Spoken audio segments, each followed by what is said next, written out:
Welcome to our annual general meeting of the shareholders of South Bow Corporation. I am Bevan Worspa, Director, President, and Chief Executive Officer of the company, and I will preside over this meeting as required by the bylaws of the company. As this meeting is being held virtually via live audiocast, we think it is necessary to set out a few rules for the orderly conduct of the meeting. For the purposes of this meeting, voting on all matters will be conducted by electronic ballot through the Lumi platform. Only registered shareholders and duly appointed proxy holders are able to vote by electronic ballot. Note that any votes cast by electronic ballot during the meeting will supersede any votes previously submitted by proxy. We recommend that those that have already voted by proxy and do not wish to change their vote do not vote on the polls taken during the meeting. Guests, including non-registered shareholders who have not duly appointed themselves as proxy holder, are able to attend and listen to the meeting, but are not able to vote at this meeting. We will now open the voting for all of the resolutions. When you are asked to vote on the Lumi platform, please vote through the Lumi platform. We will provide you with all voting results for all resolutions at the end of the meeting. Questions or objections in respect of a motion can be submitted by any registered shareholder of the company or any duly appointed proxy holder using the Lumi messaging interface. Please note that there may be a delay before the moderator will be able to see a submitted question.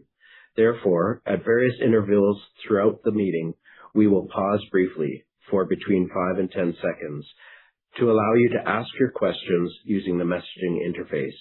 If you do not respond during the brief pause, you can indicate that you have a question using the messaging interface, and we will pause the meeting until you have had an opportunity to submit your question.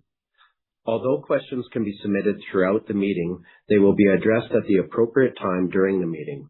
Please limit your questions to topics related to today's subject matter and keep your questions short and to the point.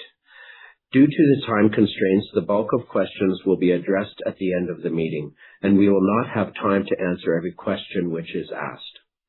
For each question we answer, we will read the question and provide an oral response.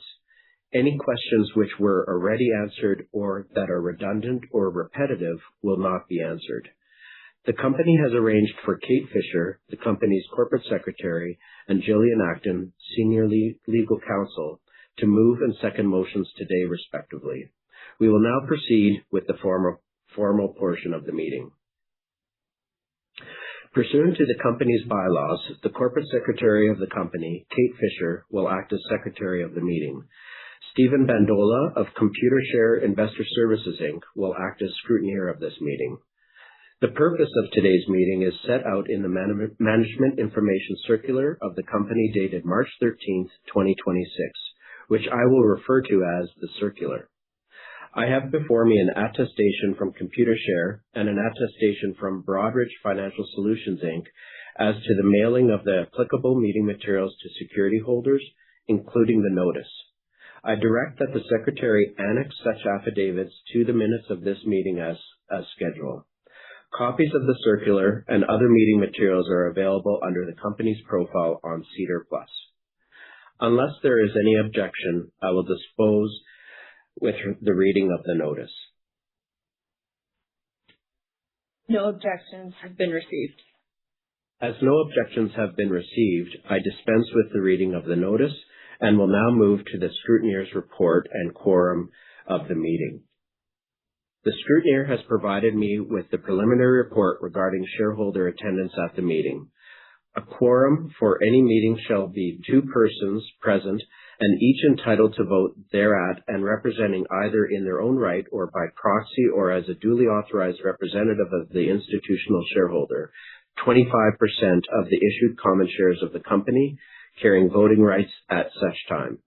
The scrutineer's report shows a quorum of shareholders of the company to be present, and I therefore declare the requisite quorum to be present at the meeting.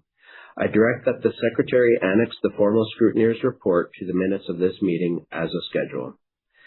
As the first item of business on the agenda for today's meeting, I now present to the meeting the audited consolidated financial statements of the company as at and for the fiscal period ended December 31st, 2025, together with the auditor's report to the shareholders thereon. Copies of such documents have been mailed to the registered shareholders and beneficial shareholders who requested such documents and are also available on the company's SEDAR profile. Are there any questions dealing with the financial statements or the auditor's report? No questions have been received. As there are no questions, I will proceed to the next item of business. The next item of business is the election of directors. Our bylaws contain advance notice provisions, which provide a procedure to be followed for the nomination of directors at meetings of shareholders of the company. In accordance with the advance notice provisions, the only individuals entitled to be nominated as directors at this meeting are the persons named in the circular, each of whom has consented to act as a director if elected. Accordingly, the nominees are Chansu Jung, George Lewis, Leonard Mallett, Robert Phillips, Sonia Reid, Shannon Ryerchuk, Mary Pat Salmon, Francis Vallejo, Don Wishart, Bevan Worspa, and Hal Quisley, are hereby nominated as directors of the company to hold office until the next annual election of directors or until their successors are elected or appointed, subject to the provisions of the Canadian Business Corporations Act and the bylaws of the company. Are there any questions on the election of directors? No questions have been received. As there are no questions, and in accordance with the advance notice provisions of the company bylaws, no further nominations may be made at this time. I now put to the motion to the shareholders of the company. Voting will proceed electronically. The next item of business is to appoint KPMG LLP as the auditors of the company and to authorize the directors to fix their remuneration. May I have a motion on that matter? I move that KPMG LLP be appointed as auditors of the company and to authorize the directors to fix their remuneration.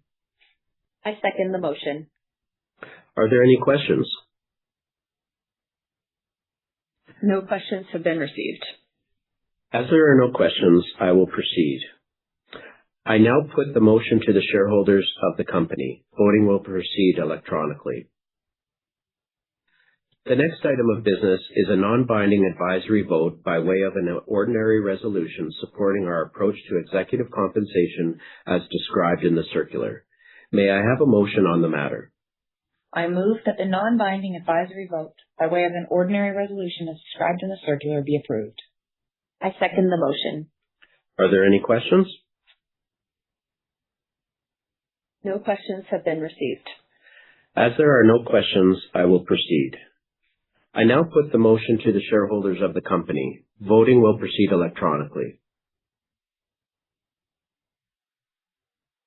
I have now been advised that the scrutineer has completed the tabulation of votes for all resolutions.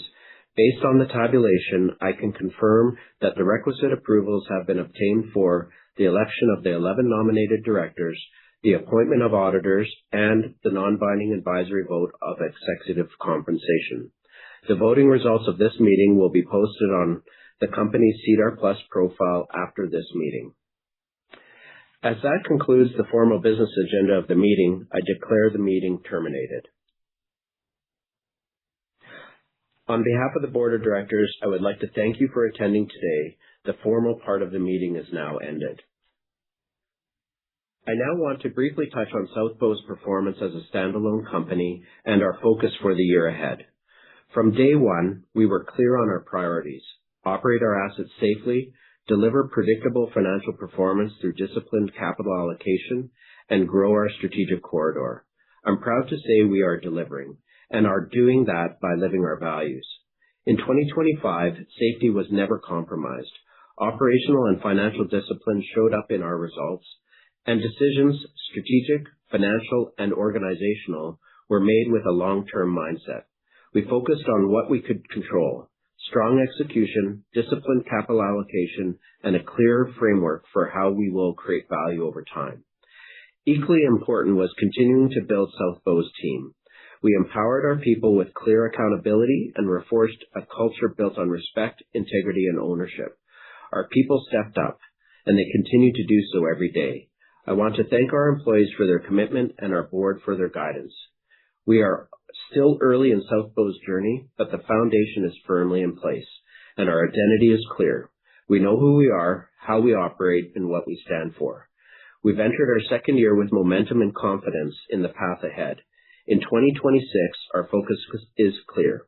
We will prioritize safe operations and the integrity of our assets, advance our customer-led growth strategy, and strengthen our competitive position by leveraging our irreplaceable corridor, maintain financial strength and disciplined capital allocation, and continue delivering long-term value through a sustainable dividend and profitable growth. On behalf of the South Bow Board of Directors and leadership team, thank you to our shareholders for your continued support and confidence in South Bow. We are excited about what lies ahead as we deliver on our strategic objectives. Have a great day, and we look forward to connecting with you again tomorrow morning for our first quarter earnings call.